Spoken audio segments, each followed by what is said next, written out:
अब आप जल्दी से इस प्रश्न को सोल्व कीजिए। यहाँ पे बोला वह बड़ी से बड़ी संख्या कौन सी है जिससे 964, 1238 और 1400 को विभक्त करने पर क्रमशः 41, 31 तथा 51 शेष बचे। अब देखिए शेष क्या है, तीनों का अलग अलग दिया है, तो तीनों का जो जो दिया है उसको शेष को माइनस कर देंगे। यानी कि 900 हमारा क्या दिया है, 964 दिया है, 964, 1238 और आपका दिया है 1400, ये तीनों दिया है। इसमें शेष हमारा क्या क्या बच रहा है, एक में 41 शेष बच रहा है, एक में 31 शेष बच रहा है, एक में 51 शेष बच रहा है। जिसमें जिसमें जो बच रहा है वो माइनस कर देंगे हम। अब 964 में 41 को जब माइनस कीजिएगा तो आपका कितना आ जाएगा, आप बताइए। ये आ गया आपका 3, 923 आ गया। जब 1238 में 31 माइनस कीजिएगा ये आपका आ जाएगा 1207। अब तीसरा आपका क्या बच गया है, ये हमारा 1400, 1400 में 51 जब माइनस कीजिएगा तो 1349 हो जाएगा। अब क्या करना है, सबका हम निकाल देंगे। बड़ी से बड़ी संख्या बोला तो एचसीएफ निकाल देंगे। अब एचसीएफ देखिए, आपको थोड़ा लग रहा होगा कि ये किससे लगेगा, ये भी किससे लगेगा, ये किससे लगेगा, तो क्या करना, सबको अलग अलग निकाल दीजिए। 923 को हम इसका एचसीएफ निकालने का कोशिश करते हैं, ये किससे पूरा पूरा लग जाएगा आप बताइए। ये डायरेक्ट आपका 13 से लगेगा,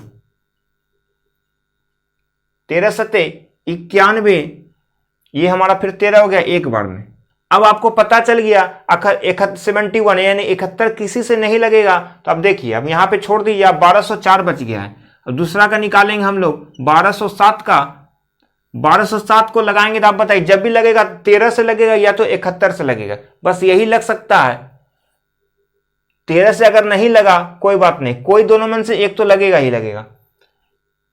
अब यदि आप 71 लाने के लिए क्या कर सकते हैं, 1207 में 13 से पहले लगा के देखिए, 13 से तो लग नहीं रहा है, 1207 आपका लग जाएगा डायरेक्ट। 13 के बाद क्या होता है, 14, 15, 16, 17 से लगा के देखिए, 17 से लग रहा है,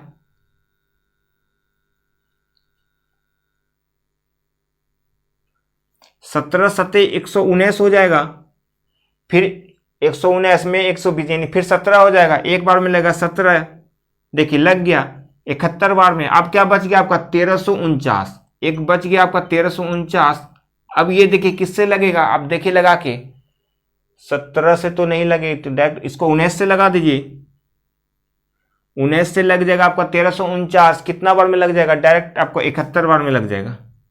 तो इसमें देख रहे हैं क्या कॉमन, एचसीएफ निकालने में एचसीएफ का मतलब क्या था, कॉमन। इसमें कॉमन 71 आ रहा है, इसमें भी कॉमन 71 आ रहा है, इसमें भी कॉमन 71 आ रहा है, तो इसका एचसीएफ आपका कितना आ गया, एचसीएफ आ गया आपका 71, मतलब 71 इस प्रश्न का राइट आंसर आ गया। आप डायरेक्ट भी निकाल सकते थे इसका एचसीएफ, अगर आपको डायरेक्ट नहीं निकालने आ रहा है तो इसमें पहले इसका निकाल लीजिए गुणनखंड करके, कितना आ रहा है, इसका भी गुणनखंड कर देंगे, इसका भी गुणनखंड कर देंगे, तीनों में जो कॉमन आएगा वही आपका एचसीएफ कहलाएगा। चलिए अब हम लोग नेक्स्ट प्रश्न की ओर चलते हैं। अब यहां ध्यान दीजिएगा, ये प्रश्न से लग रहा है बहुत डरावना प्रश्न है, लेकिन प्रश्न एकदम आसान है। इस प्रश्न को सोल्व आप देखिए कैसे करते हैं। एक बार पहले प्रश्न को पढ़िए। किसी दूध वाले की एक टंकी में 75 लीटर तथा दूसरे टंकी में 45 लीटर दूध है, उस बड़े से बड़े बर्तन की माप क्या होगी जो दोनों टंकी के दूध को पूरा पूरा माप सके। अब देखिए आपके पास क्या है, दो बर्तन है। यहां पे एक टंकी दिया हुआ आपका, कितना लीटर का टंकी दिया है, ये 75 लीटर का दिया है, और दूसरा दिया है आपको 45 लीटर का।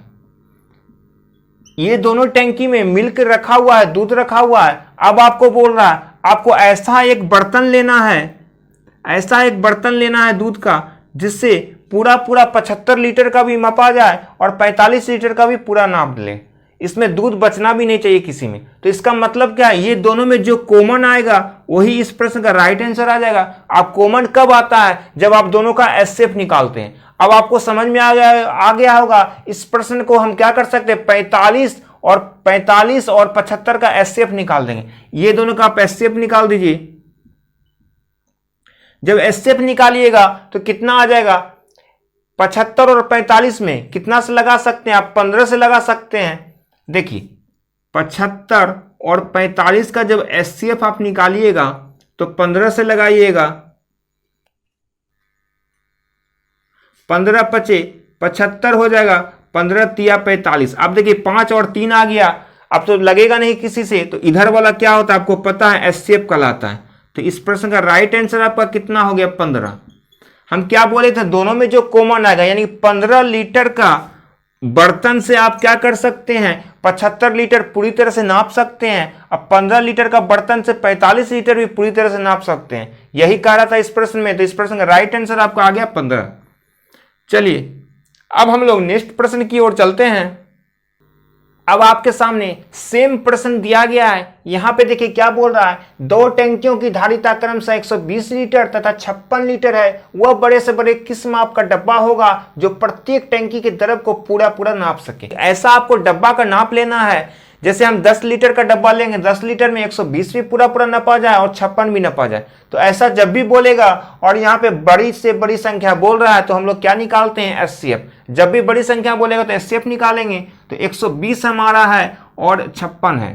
तो इसका जब एचसीएफ निकालने आपको पता है किससे लग जाएगा, आपको डायरेक्ट 4 से लगाइए, 4 तिया 12, 30 बार में लग जाएगा, ये 14 बार में लग जाएगा। अब बताइए अब किससे लग सकता है, 2 से फिर लगेगा, 2 से लगेगा ये 15 हो जाएगा, 2 से लगेगा ये 7 हो जाएगा। अब 7 आ गया, 7 हमारा क्या है, अभाज्य संख्या, 7 से पूरा पूरा तो अब किसी से लगेगा नहीं। तो इधर वाला जो भी होता है आपको एचसीएफ होता है, हम बताए हैं पिछले क्लास में। आपका एचसीएफ कितना आ गया, 4 गुने 2, 4 दूने 8। इस प्रश्न का राइट आंसर आ गया। बस कितना आसान था। आपको यहां पे क्या हुआ, 8 लीटर का डब्बा जब लीजिएगा तो हमारा 120 लीटर पूरा पूरा नपा जाएगा। 120 से कट भी रहा है। 8 लीटर का जब डब्बा लीजिएगा तो 56 लीटर भी पूरा पूरा आपका लग जाएगा, यानी 56 से भी पूरा पूरा कट रहा है। तो इसका मतलब क्या था, 120 और 56 का एचसीएफ निकालेंगे। एचसीएफ का मतलब दोनों में जो कॉमन आ जाए, कॉमन हमारा 8 आ गया। तो इस प्रश्न का राइट आंसर हमारा 8 हो गया। चलिए अब हम लोग नेक्स्ट प्रश्न की ओर चलते हैं। अब यहां ध्यान दीजिए, ये प्रश्न बहुत ही प्यारा सा प्रश्न है जो हर एग्जाम में बार बार पूछा जाता है। यहाँ पे आप सोच रहे होंगे यहाँ मोसो निकालने बोला है। मोसो का मतलब महत्तम समावर्तक, महत्तम समावर्तक का मतलब एचसीएफ। आप सोच रहे होंगे सबका कैलकुलेशन करके हम लोग एचसीएफ निकालेंगे, लेकिन ऐसे नहीं निकालेंगे। देखिए कितना आसानी से हम लोग प्रश्न को सोल्व कर सकते हैं। पहले यहाँ पे ध्यान दीजिएगा, ये दिया है कितना आपको, 3 का क्यू गुना 5 का क्यू गुना 6 का क्यू। अब बताइए, ये हमारा तो हो गया 3 का क्यू है, ये तो ठीक है, गुना 5 का क्यू गुना 6 का क्यू, ये तो यही दिया है। दूसरा हमारा क्या था, 3 का स्क्वायर गुना, फिर दिया है 3 का स्क्वायर दिया है, फिर 3 पे पावर 5 दिया है, गुना 5 का स्क्वायर दिया है, गुना 6 पे पावर 4 दिया है। अब हम इसमें क्या लिख सकते हैं, आपको पता है यदि यहां भी 3 है और यहां भी 3 है और इनटू में है, गुना में है, तो बेस से यदि समान रहता है तो पावर जुड़ता है। तो 3 पे पावर हम लिख सकते हैं 5 2 7, 3 का स्क्वायर और 3 पे पावर 5, तो हम लिख सकते हैं 3 पे पावर 7। बेस समान रहेगा, पावर जुटेगा, 3 पे पावर 7 हो गया। अब देखिए आगे क्या, ये दोनों हो गया हमारा। अब बच गया 5 पे पावर स्क्वायर और 6 पे पावर 4। अब देखिए यहां तक हो गया कंप्लीट। अब ये क्या बचा हुआ है, यहां पे 3 का स्क्वायर गुना 3 का स्क्वायर गुने 5 गुने 6 पे पावर क्यू दिया है। अब यहां पे देखिए बेस समान है तो पावर जुटेगा, 3 पे पावर कितना हो जाएगा, 4 हो जाएगा। ये हो जाएगा 5 गुने 6 का क्यू। अब देखिए अब इसका एचसीएफ निकालना है। एचसीएफ क्या होता है, कॉमन होता है। अब बताइए कॉमन का मतलब जो सबसे छोटा हो। 3 पे पावर क्यू इसमें भी है, 3 पे पावर क्यू इसमें भी है, 3 पे पावर क्यू इसमें भी है। ज्यादा है लेकिन सबसे छोटा इसमें कौन है, 3 पे पावर क्यू। तो हमारा देखिए एचसीएफ हमारा कितना हो जाएगा, आंसर होते जाएगा। जो 3 में कॉमन क्या ले सकते हैं हम सब में, 3 पे पावर क्यू, 3 पे पावर क्यू हो गया। अब देखिए इसमें कॉमन 5 वाला में कॉमन क्या ले सकते हैं हम, 5 ले सकते हैं। सबसे छोटा 5 है क्योंकि 5 सब में है तो एक 5 ले लेंगे। यदि हम 5 का स्क्वायर लेते हैं कॉमन तो यहाँ स्क्वायर तो नहीं है। यदि हम एक 5 लेते हैं, एक 5 सब में है तो इसका कॉमन हमारा 5 हो गया। 6 में कॉमन क्या ले सकते हैं आप बताइए, 6 का क्यू कॉमन ले लेंगे। अब आप गुना कीजिए इसको, 3 का क्यू कितना होता है, 3 तिया 9, 9 तिया 27 हो जाएगा, गुने 5 गुने 6 का क्यूब, 6 चौके 36, चौके 216 होता है। अब इसको आप सोल्व कीजिएगा, 216 गुने 5 गुने 27 कीजिएगा तो कितना आ जाएगा आपका 29,160 आ जाएगा। आप गुना करके देख लीजिएगा, 29,160 आ जाएगा। इस प्रश्न का राइट आंसर हो जाएगा। बस आपको क्या करना था, सब में जो कॉमन लेना था। अब देखिए यहाँ पे से भी आप डायरेक्ट इस प्रश्न को बना सकते थे, इतना लिखने का जरूरत नहीं है। अब देखिए यहाँ 3 पे पावर क्यू कितना है, 3 का क्यू है, और यहाँ 3 कितना है, 3 पे पावर 5 2 7 है। 3 पे पावर कितना है, 4 है, यानी 4 है, 7 है और 3 है। तो सब में कॉमन क्या आ जाएगा, 3 पे पावर क्यू, तो हम डायरेक्ट लिख दिए 3 पे पावर क्यू। अब 5 का देखते हैं, 5 का क्यू है, यहाँ 5 का स्क्वायर है और 5 अकेला है, तो सब में 5 है, अकेला 5 है, तो अकेला 5 हम लिख देंगे, कॉमन आ गया। अब 6 का क्यू यहाँ है और 6 पे पावर 4 है, यहाँ 6 का क्यू है, सब में कॉमन क्या आ जाएगा, 6 पे पावर क्यू हो जाएगा, तो 6 पे पावर क्यू लिख दिया। आप सबको गुना कर दिए तो 29,160 आ गया इस प्रश्न का राइट आंसर। इतना लिखने का जरूरत नहीं है। चलिए अब हम लोग नेक्स्ट प्रश्न की ओर चलते हैं। अब इस प्रश्न को आप सोल्व खुद कर सकते हैं, क्योंकि यहाँ तो बोल रहा है 60 और 72 का एचसीएफ और एलसीएम बताना है, यानी कि आपको एलसीएम निकालने के लिए आता है और एचसीएफ भी निकालने के लिए आता है। तो इस प्रश्न को डायरेक्ट आप बनाइए। सबसे पहले आप क्या निकाल दीजिए, एचसीएफ निकाल दीजिए। एचसीएफ निकालिए, किसका किसका निकालना है आपको, 60 और 72 का। 60 और 72 का एचसीएफ आप कैसे निकालिएगा, जिसमें दोनों में कॉमन क्या आ जाएगा। अब ऐसा संख्या से लगाइए जिससे दोनों लग जाए। किससे लग सकता है आप देखिए, हमारा ये लग जाएगा 4 से लगाइए, 15 बार में लग जाएगा। अब 4 से लगाएंगे एक बार में, 4 4 8 32, 18 बार में लग गया। अब 3 से लगाइए, 3 5 15, 3 6 18। अब तो नहीं लगेगा, तो इधर वाला हमारा क्या होता है, एचसीएफ।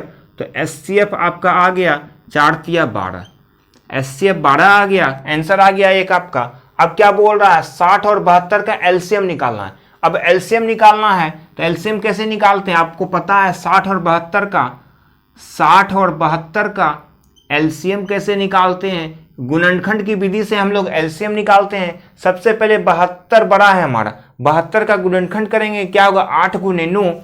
तो 8 को क्या लिख सकते हैं, 2 दूना 4, 4 दूने 8 और गुना 3 तिया 9, 8 नमा 72 भी हो गया। अब आपको 60 लिखना है। 60 को क्या लिख सकते हैं आप, 15 चौके 60, 15 को क्या लिख सकते हैं आप, 5 लिख सकते हैं, 5 तिया 15 और 2 दूना 4, 15 चौके 60 भी कंप्लीट हो गया। अब सबको गुना कर दीजिए, आपका निकल जाएगा आंसर। ये हमारा एलसीएम आ जाएगा, 5 दूना 10 दूना 20 दूना 40, 40 तिया कितना होता है 120, 120 को 3 से गुना करेंगे 360 हो जाएगा। आपका एलसीएम भी आ गया आपका 360 और एचसीएफ भी आ गया आपका 12। तो इस प्रश्न का राइट आंसर आपका आ गया 12 और 360। यहां पे क्या बोल रहा था, एचसीएफ और एलसीएम बताना है, यानी एचसीएफ आ गया आपका 12 और एलसीएम आ गया 360। इस प्रश्न का राइट आंसर आ गया। चलिए अब हम लोग नेक्स्ट प्रश्न की ओर चलते हैं। अब जल्दी से इस प्रश्न का आंसर बताइए, क्योंकि आपको पिछले क्लास में आपको एलसीएम और एचसीएफ में हम ये बताए थे, ये भिन्न के रूप में, यानी भिन्न का मतलब अंश बटे हर के रूप में हम बताएं एचसीएफ कैसे निकालते हैं। आपको जब भी भिन्न के रूप में एचसीएफ निकालने के लिए दे तो जो पूछ रहा है एचसीएफ पूछ रहा है तो ऊपर का एचसीएफ निकालेंगे और नीचे का क्या निकाल देंगे, एलसीएम। तो ऊपर का एचसीएफ निकालिए। आप एचसीएफ किसका निकालिएगा, एचसीएफ निकालिएगा आप 2, 8, 10 और 32 का, और नीचे का क्या निकालिएगा आप लोग, एलसीएम निकालिएगा। एलसीएम किसका निकालिएगा, नीचे का। नीचे क्या क्या दिया है आपको, 3 9 27, 3 9 27 और 81 दिया है। अब बताइए इसका आंसर क्या आएगा।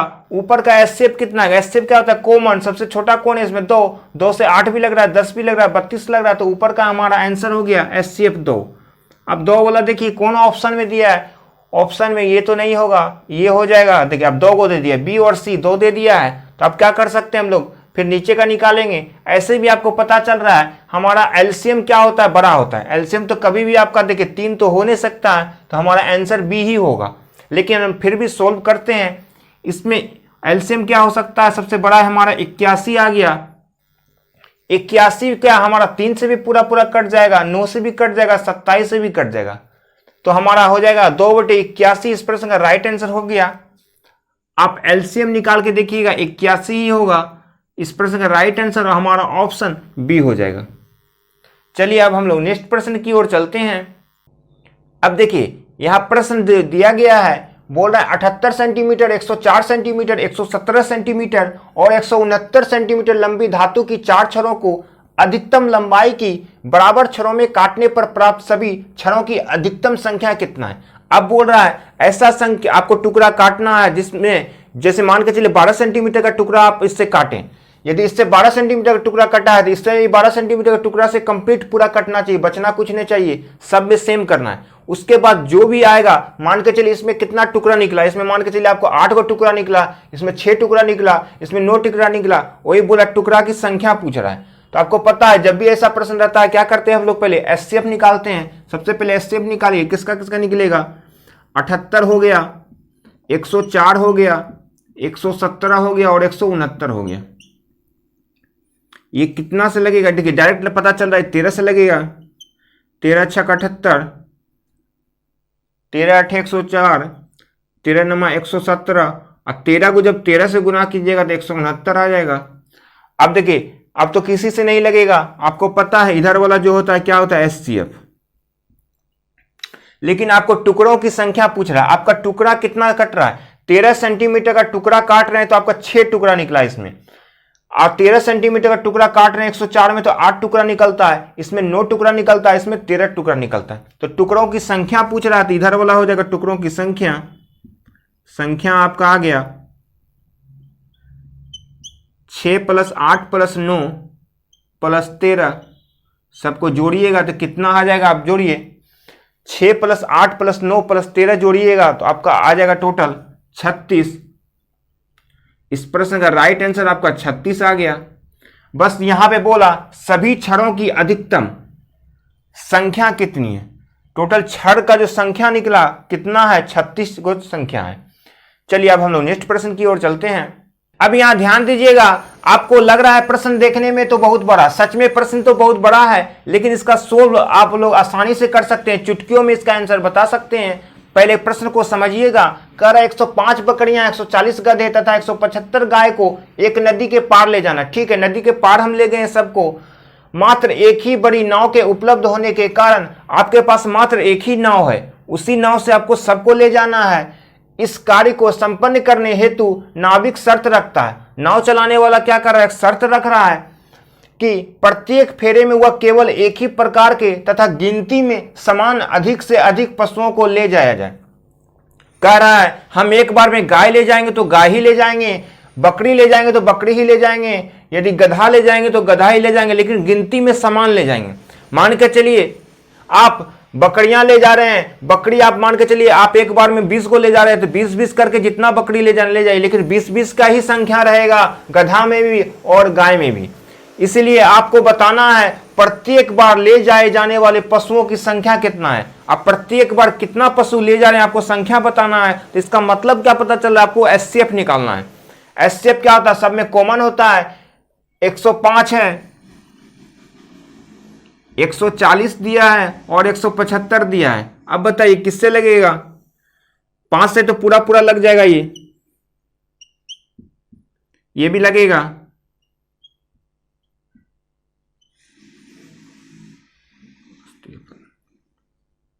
अब देखिए कितना 7 से लग रहा है। आप तो किसी से नहीं लगेगा, आपको पता है इधर वाला जो होता है एचसीएफ कहलाता है। एचसीएफ आपका कितना आ गया, 7 × 5 5 7 5 35 आ गया। इस प्रश्न का राइट आंसर आ गया 35। अब क्या करना है आपको, देखिए 35 बकरी, 35 करके बकरी ले जाइएगा आप तो आपका बकरी भी चला जाएगा, 35 करके गधा भी ले जाएगा तो गधा भी पूरा चला जाएगा, और 35 करके गाय ले जाइएगा तो गाय भी पूरा चला जाएगा। वही बोल रहा है कितना करके हम ले जा रहे हैं, 35 करके ले जा रहे हैं। बोल रहा है पशुओं की संख्या कितनी है, पशुओं की यानी कि प्रत्येक बार कितना पशु ले जाना, प्रत्येक बार ले जाए जाने वाली पशुओं की संख्या 35। इस प्रश्न का राइट आंसर आपका 35 हो गया। अब देखते हैं आप लोग में से कौन इस प्रश्न को जल्दी से सोल्व करते हैं। यह प्रश्न यहां कह रहा है अमित सुचिता और नीति एक वृत्ताकार रास्ते के गिद्ध एक ही बिंदु से एक साथ दौड़ना आरंभ करते हैं तथा क्रमशः 18, 24 और 32 सेकंड में एक चक्कर पूरा करते हैं, तो वे तीनों कितने समय बाद प्रारंभिक बिंदु पर मिलेगा। बस कुछ नहीं करना, इस प्रश्न को डायरेक्ट आप इसका क्या कर रहा है, एलसीएम निकाल दीजिए। जो भी एलसीएम आएगा उस प्रश्न का राइट आंसर हो जाएगा। आज इतना ही रहने देते हैं। इस प्रश्न का आंसर आप कमेंट्स बॉक्स में लिखिएगा। कल हम इस प्रश्न को सोल्व करेंगे। धन्यवाद।